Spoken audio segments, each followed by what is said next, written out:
Agency મને જાણ કરો ને, એમ મને ખબર પડે ને. તમે તલાટી થ્રુ મોકલાવો, તમે કેન્દ્ર સરકારના અંદરમાં કે રાજ્ય સરકારના અંદરમાં? કેન્દ્ર સરકાર. એટલે કેન્દ્ર સરકાર કે એટલે મારે આપી દેવા. હિન્દીમાં વાત કરજો. ભાઈ અમે ગુજરાતી છે, એને ગુજરાતી બોલવું પડે. ભાઈ તું કોણ છે? તું કોણ છે? સમજો તો સાइड मरे, तू मेहरबानी कर साइड मरे. मेन कौन से? उभरनी मेन कौन से? तो तू तेरे आदमी को सबको साइड में भेज, नहीं तो इधर बबल हो जाएगी, अभी हो जाएगी. सबको भेज दे बाद में.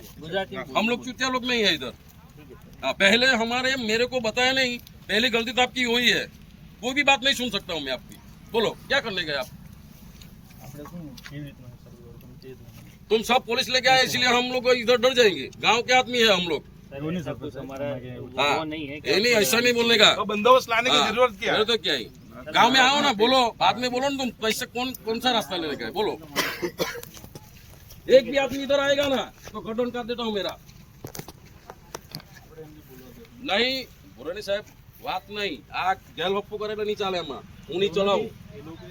ના એ લોકો ગ્રામ પંચાયતમાં મારી ત્યાં કાલે એક એજન્સી આવી ને, એ એજન્સી મને એમ પૂછે કે તારા ગામમાં હું છે, ફલાણું છે. હું હાજર નહીં હતો, રમેશ કાકાને મોકલાયો. બરાબર છે, તમે એજન્સી તું દ્વારા મોકલાવો. તો મેં એને એમ કીધું ભાઈ તને કલેક્ટરે મામલતદાર કોઈ પરમિશન આપી? એ કે મને કોઈ નહીં આપી. તો પછી તું કેમ આવ્યો? તમે કલેક્ટ મારી વાત સાંભળો ને, એને પરમિશન કોઈ નહીં આપી શકતું, તો તારે મારા ગામમાં આવવાનો કોઈ રાઈટ જ નહીં મળે.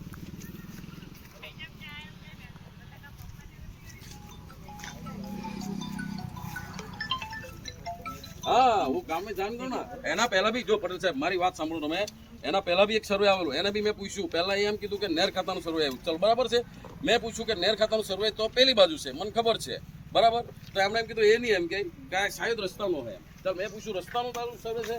તો એમ કે એ બી નહીં હોઈ શકે, એમ કે કોઈ બીજું હોઈ શકે. હવે એ બાપા આવેલો એને જો ખબર નહીં હોય તો પછી એનું અમે શું કરી ગયો? ચાલતું મને એટલે મને તમે જાણ કરો ને, કાગળ આપો, લેટેસ્ટ આપો, હું ગામવાળાને જાણ કરું. તમે આવો, એમને સમજાવો. બરાબર, તમે આ જગ્યા પર આવ્યા ને, મારી વાત સાંભળો. તમે આ જગ્યાની લડાઈ છે અમારી, આ જગ્યાની. એટલે તમે આ જગ્યા પર આવ્યા બરાબર. આ જગ્યામાં ફેક્ટરી આવેલી હતી, કંપની. આ કંપનીમાં જ અમારી લડાઈ છે અને અમે એમાં જ મેમ્બર ઉભા થયેલા છે. અને અમારા પછાડી 15 કેસ છે આ જ ફેક્ટરીમાં. અને ત્યાર પછી સરપંચ બન્યો. મારે ભાજપ કોંગ્રેસ સાથે ચૂંટણીમાં કોઈ લાગે વળગેલી. હું ગામ સમાજથી બન્યો છું.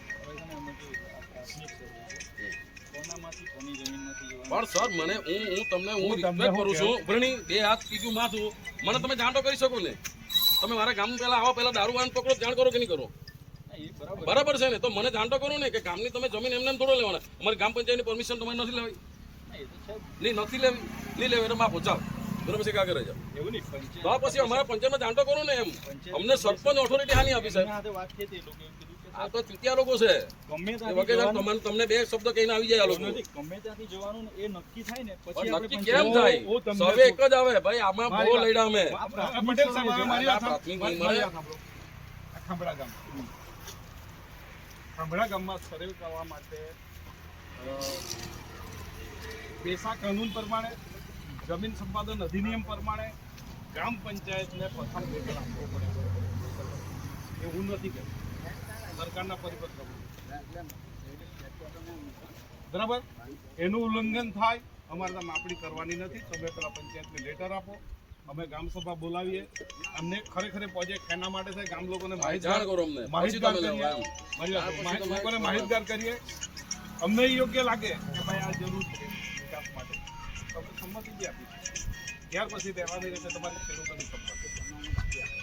તમને ખબર છે ને કે ખેડૂતોની સંમતિ વગર કોઈના ખેતરમાં લાઈન નાખી, એ તો ખબર ઉપર લાઈન નથી. એ લોકો ખાલી જાય છે. તમે સાહેબ વાત પર આવો, એને એ વાત પર સર્વે એના માટે થતું છે. નહીં સર્વે એના માટે થતું છે, લાઈન લઈ જવાના છે. હા, તો આજે નહીં કાલે સર્વે થાય એટલે લાઈન તો લખાવાની ને. એની ક્લિયરિટી તો હોવી જોઈએ ને. જેનામાંથી જશે અને કેટલું વળતર. જો મારી વાત સાંભળો પટેલ સાહેબ, ઉપરની મારી વાત સાંભળો તમે. આ લોકો કઈ ઢીલી પોતી મહિના નહીં મળે, એ બધું ઉપરથી કન્ફર્મ કરીને જ આવે. તમે જે બોલો ને એ અમે આજે 10 વર્ષથી સાંભળીએ છીએ, 10 વર્ષથી બરાબર. તમે લગભગ માનો કે 15 થી 20માં તમે અમારી સાથે વાતચીત કરો છો. એ પહેલા અમે વધારે વાત કરી ચૂકેલા બરાબર છે. આ લોકો કમ્પલસરી સર્વે કરીને જ આવે અને આ લોકોનું ડિપેન્ડ હોય કે ભાઈ અહીંયાથી જ હોય. આ જમીન માલિક, મારી વાત સાંભળો, આ જમીન માલિક મને 15 દિવસ પહેલા કીધું કે મારા અહીંથી રસ્તો જવાનો છે. એમ તને ખબર છે સર? હા, સમજી લો. પ્રયોગાફી સર્વે એ લોકો થઈ ગયો છે, કેમેરાથી હોય કે હેલિકોપ્ટર, ત્યાર પછી એ લોકો આ સર્વે કરવા આવ્યું. જણાવશો કયા સર્વે નંબરમાંથી જવાનું પહેલી તો પોલીસ ખાતું એ ભૂલ કરે છે, પોલીસ ખાતું જ કાયદાનું ઉલ્લંઘન કરે છે. એટલે તમે જાણ કરો ને એમ, તમે અમને હું તમને એક સીધી સિમ્પલ વાત કરું, મારે બીજું ત્રીજું કોઈ જાણવું નથી. તમે એકવાર સર્વે કરાવો એટલે ગ્રામ પંચાયતને જાણ તમે કરો. આપણને લેતા વાંધો બરાબર છે, હું સરપંચ તમારી હાથે રહું, અહીંયા ખુરશીમાં બેઠો રહું મેં. अगले वीक हम एक मीटिंग कर लेते हैं जैसे आप बोल हाँ, रहे हैं, सारे वो गाँव वालों को document तुम लोग समझाओ ना, हमने को क्या लेना है. अगले हफ्ते आपका नंबर दे दूँ, मैं आपसे बात करके जो जो